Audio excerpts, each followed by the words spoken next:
Bonsoir à toutes et tous. Nous recevons ce soir l'historien Fabrice Resputi pour ce qui est un ouvrage d'histoire, mais aussi, au fond, on va le voir, un ouvrage d'actualité qui s'appelle Le Pen, Jean-Marie Le Pen et la torture, Alger 1957, l'histoire contre l'oubli. C'est un nouveau numéro d'OZAP, on s'autorise à penser. Mais on s'autorise à penser dans les milieux autorisés. Alors ça, c'est encore un autre truc. Les milieux autorisés, vous y êtes pas, vous, hein.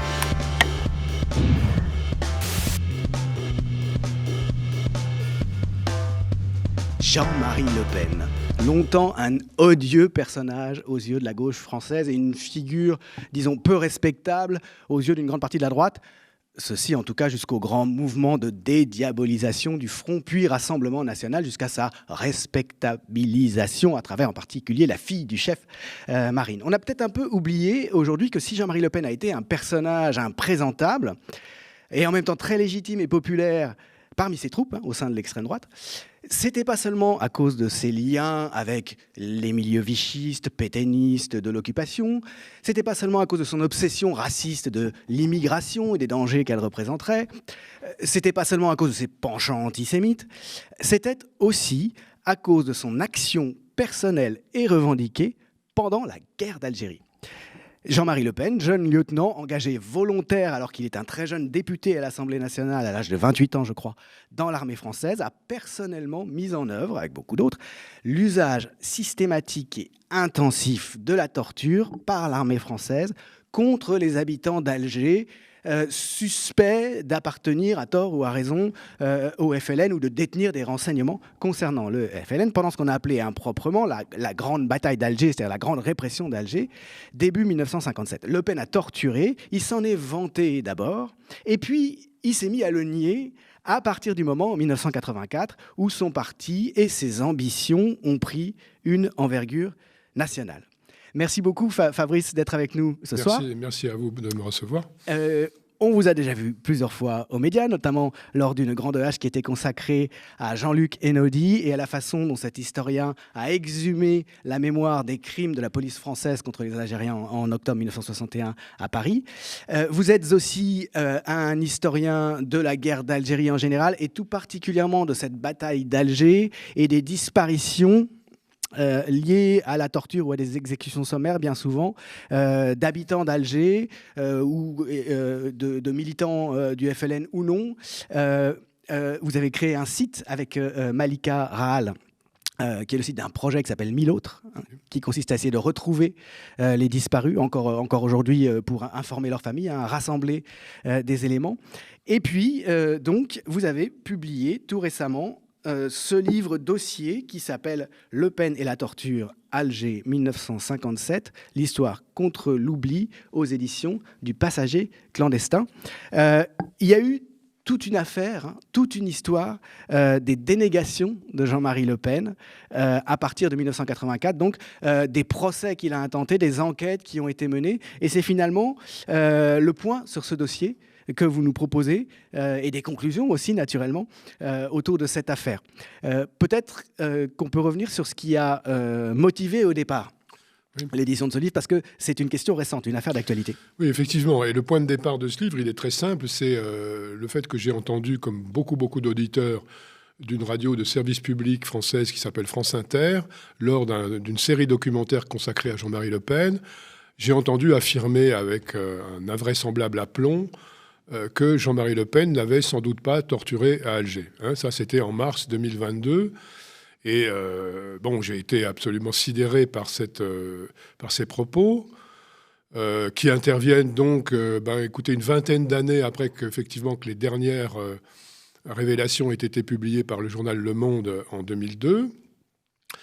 20 années qui ont été justement celles de la dédiabolisation. Et je me suis dit, mais bon sang, quelle plus belle apothéose de la dédiabolisation que d'en venir à effacer comme ça donc les racines même, finalement, on en reparlera, que les racines politiques et idéologiques du Front National dans la défense de l'Algérie française. Voilà. Et j'ai aussi réalisé à ce moment-là que ce dossier tout à fait accablant, hein, qui ne laisse aucun doute. Oui, c'est une falsification. Il n'a jamais été rassemblé par personne. Il est resté dispersé dans la presse des années 80, 90, 2000. Mais jamais personne n'avait pris la peine de rassembler toutes les pièces, et aucun historien n'avait pris celle de les analyser, de les contextualiser. Voilà. Et je me suis dit qu'il fallait le faire, donc mettre à la disposition de chacun l'ensemble du dossier et permettre à chacun d'en juger. Voilà. Et ce qui m'a autorisé à le faire, effectivement, c'est que je travaille depuis plusieurs années sur cette séquence historique extrêmement importante qu'on a baptisée, que la propagande militaire française a baptisée la bataille d'Alger. On reviendra sur le sens de cette séquence. Voilà.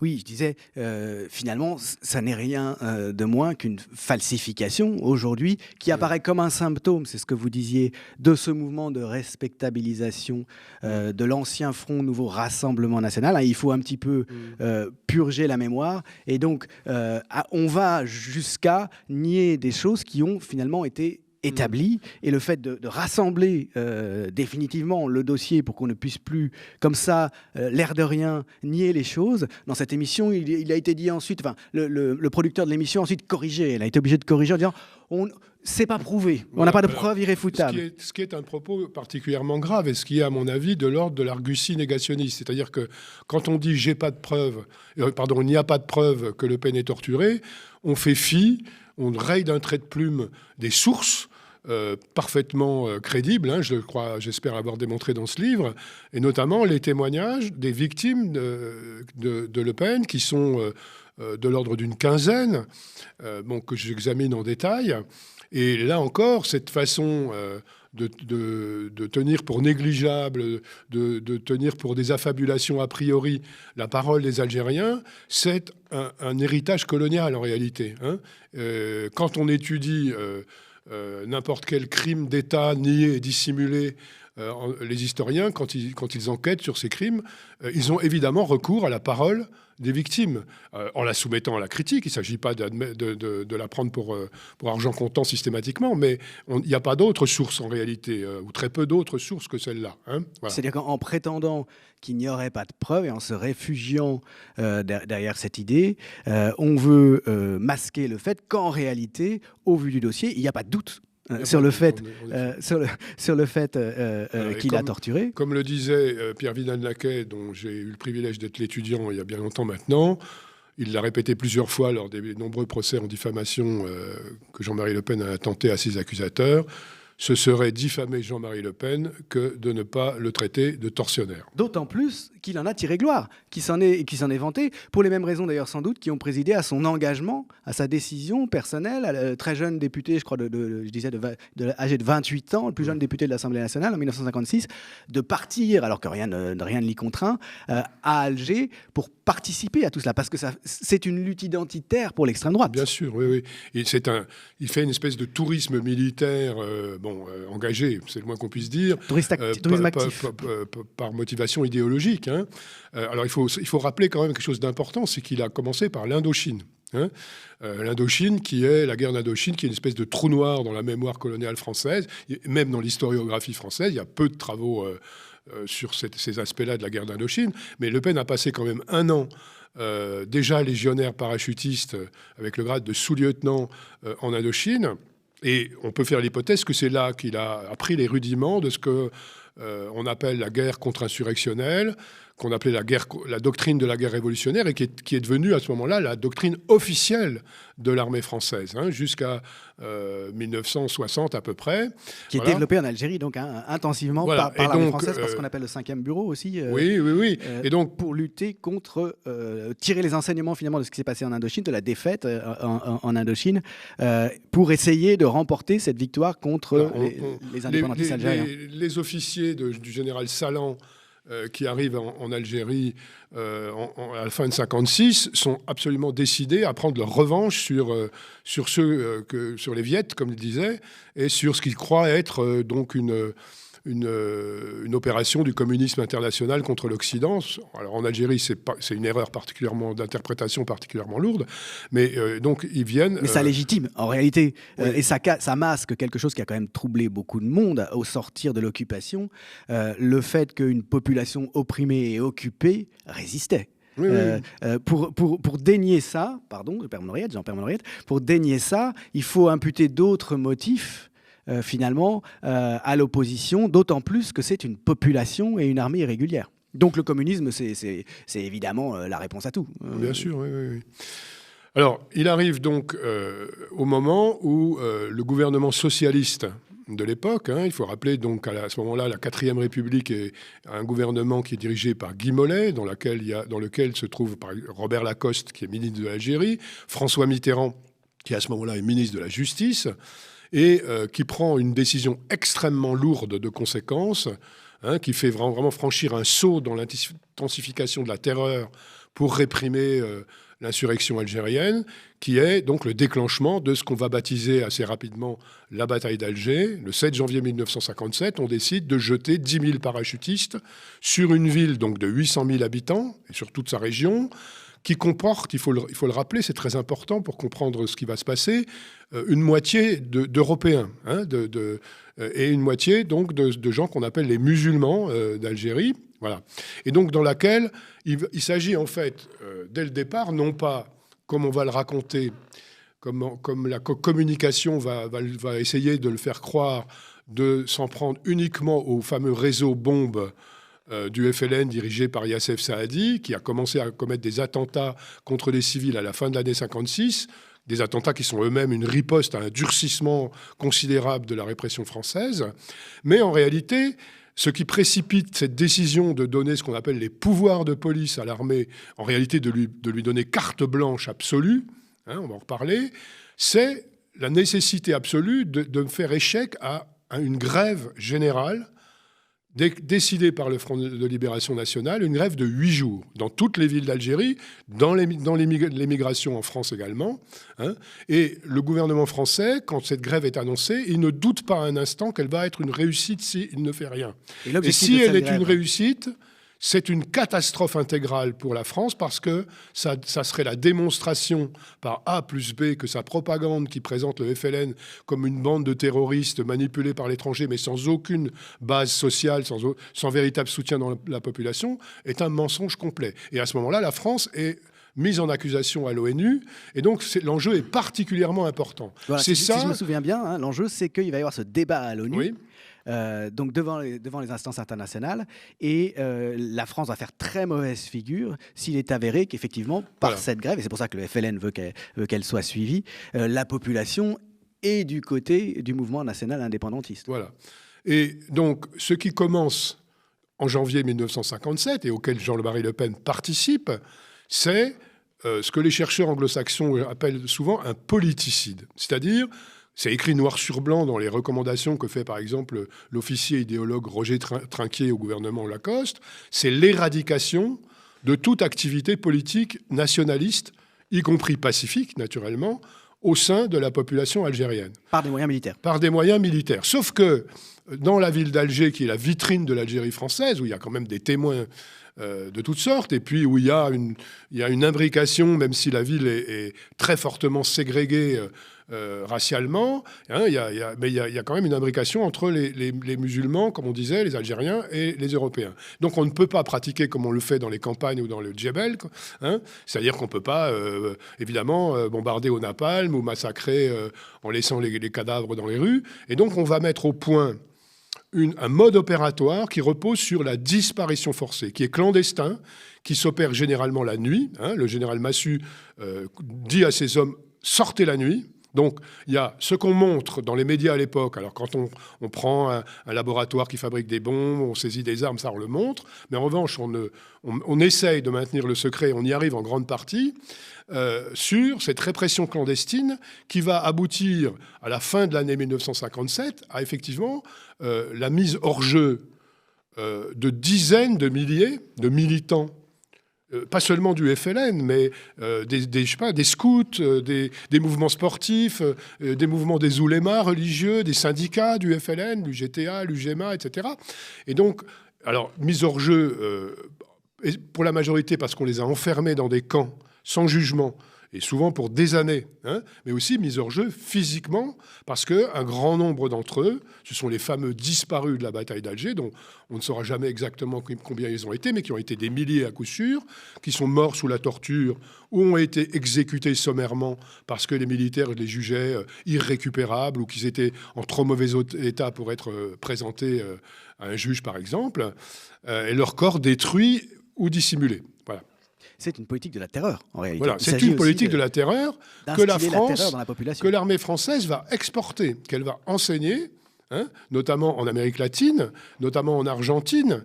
La dialectique de la contre-insurrection. Comment ? C'est la dialectique, enfin c'est la théorie et la pratique de la contre-insurrection, oui, dans laquelle la France, notamment le fameux Ossarès, qui a probablement assassiné Maurice Audin, dans des circonstances comme celles que vous venez de décrire là, qui le fait disparaître, est spécialiste, et expert. Oui, il y a un certain nombre d'experts. Ce sont des officiers qui sont en même temps des idéologues et qui sont allés ensuite enseigner. Donc on a exporté ce modèle de la guerre, ce qu'on a appelé la guerre contre le terrorisme. C'est une école française. Et le noyau dur de cette guerre contre le terrorisme, c'est une fable qu'on a appelée la fable perverse des tortionnaires. C'est le scénario de la bombe à retardement, qui justifie... alors voilà, donc on a commencé à dire dès 1957, oui, bon, torturer, c'est pas forcément très bien, mais si vous avez entre les mains un suspect dont vous savez qu'il a posé une bombe à retardement, qu'elle risque de tuer des innocents, qu'est-ce que vous faites ? Qu'est-ce que vous faites ? Ça justifie. Alors, c'est une fable complète parce que jamais, au grand jamais, aucun militaire, aucun partisan de la torture n'a réussi à produire le moindre exemple précis de cas où ça s'est présenté. Il n'y en a pas. Parce qu'en réalité, la torture, pourquoi fable perverse des tortionnaires ? Parce que la torture, en réalité, son but principal, il n'est pas policier. La torture n'a de résultat en termes d'enquête policière que très résiduel. Le torturé dit ment, donne de fausses informations, etc. Le but de la torture, c'est de terroriser en réalité. C'est ce qui est particulièrement pervers dans cette argumentation. Voilà. Et la torture, c'est pas un face-à-face seulement entre le tortionnaire et le torturé. À travers le torturé, c'est tout son environnement, toute sa famille, son quartier, son peuple qu'on veut et qu'on réussit à terroriser. Avant qu'on revienne pour finir sur cette question de la guerre dissymétrique qui en réalité oppose une armée régulière et un État à une population, à une résistance disséminée dans une population, voire à une population dans son ensemble, plus ou moins gagnée à la résistance, je voudrais quand même qu'on revienne sur le cas Le Pen lui-même, dont vous réunissez toutes les pièces ici. Il y a quand même un certain nombre de circonstances poignantes. Par exemple, celle du fils de cet homme qui est mort sous la torture infligée par Jean-Marie Le Pen et ses hommes. Peut-être qu'on peut en dire quelques mots. Oui, c'est un des cas les plus frappants, effectivement. Donc, c'est l'histoire de cet homme qui avait 12 ans au moment où Jean-Marie Le Pen et ses hommes font irruption dans sa maison dans la Casbah. Il s'appelle Mohamed Moulay. Et son père Le Pen se saisit de son père, le torture devant sa famille, à l'eau d'abord, puis le conduit dans son atelier d'électricien. Il était électricien, qui est voisin de la maison. Là, il meurt sous la torture, sous le décharge électrique de la Gégène, et la famille entend une rafale de mitraillettes. Et un témoin racontera ensuite que, donc, une fois mort, on l'a mis contre un mur, on l'a tiré une rafale de mitraillette, et quand sa mère ira, quand la mère de Mohamed Moulay ira au commissariat pour exiger des explications, on lui dira « Madame, votre mari a été victime d'un règlement de compte entre félagas ». Donc ça, on a aussi, là, ici, un des exemples de cette façon qu'ont eu les militaires systématiquement de maquiller.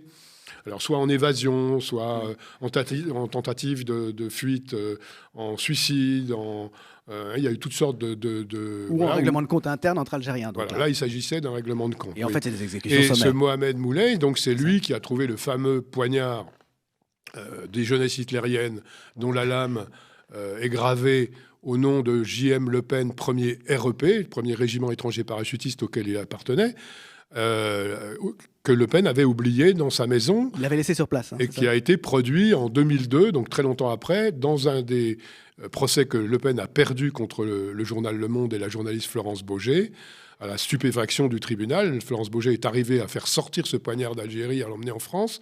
Voilà. Et on peut faire l'hypothèse que ce poignard a été offert à Jean-Marie Le Pen par un des très nombreux légionnaires allemands, anciens SS, qui s'étaient réfugiés dans la Légion française après 1945, qu'il a déjà côtoyé en Indochine, puis à nouveau en Algérie. C'est un des nombreux éléments, mais il y en a plein d'autres. Oui.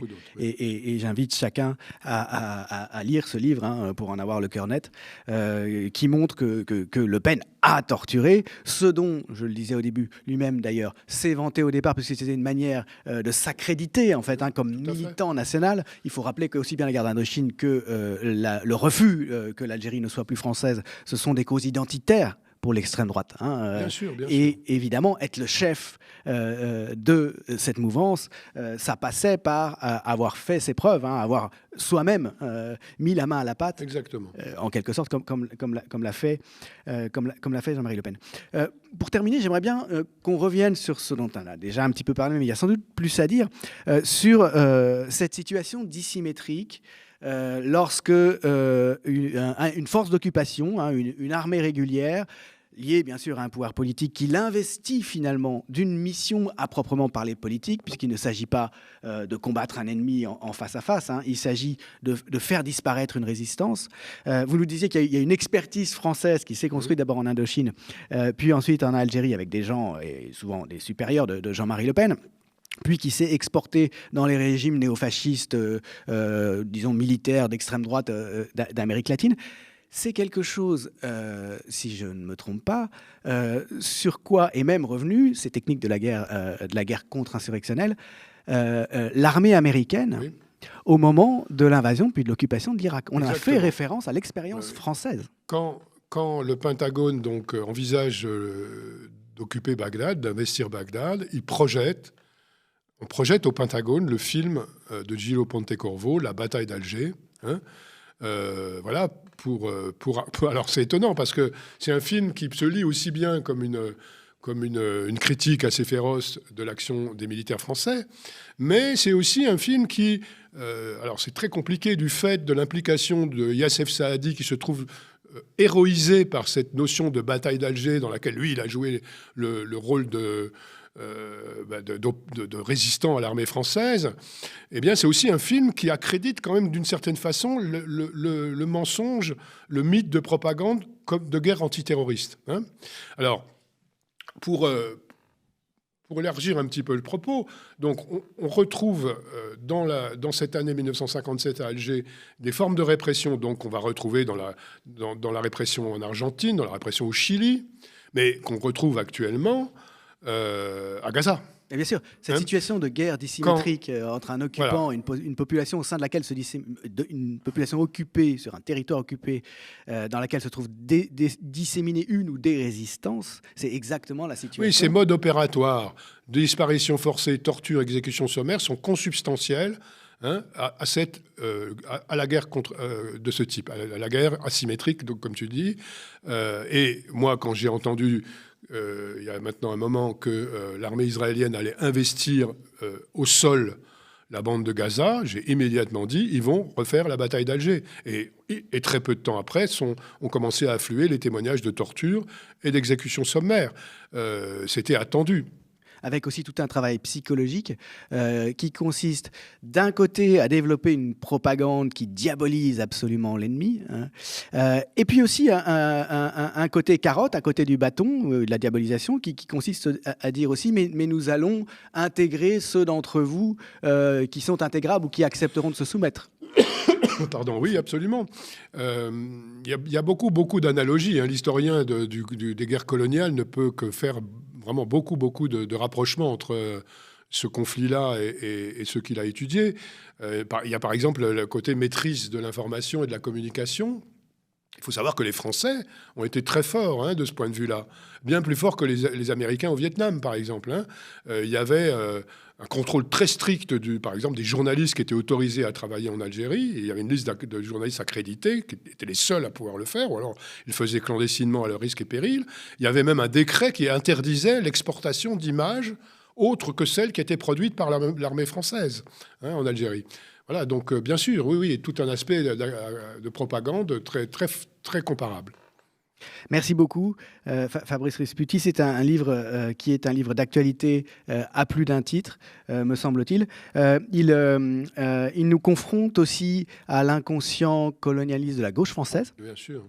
La gauche française, particulièrement la gauche de gouvernement, a toujours présenté Jean-Marie Le Pen comme quelqu'un d'abominable, mais on oublie quand même que Jean-Marie Le Pen a agi en toute légalité sous les ordres d'un gouvernement socialiste. Oui, bien sûr.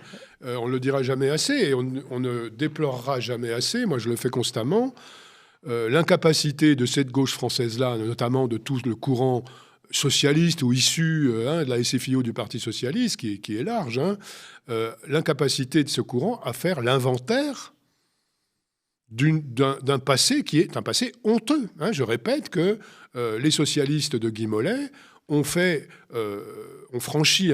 rendu les choses irrémédiables en intensifiant la terreur de façon extrêmement coupable.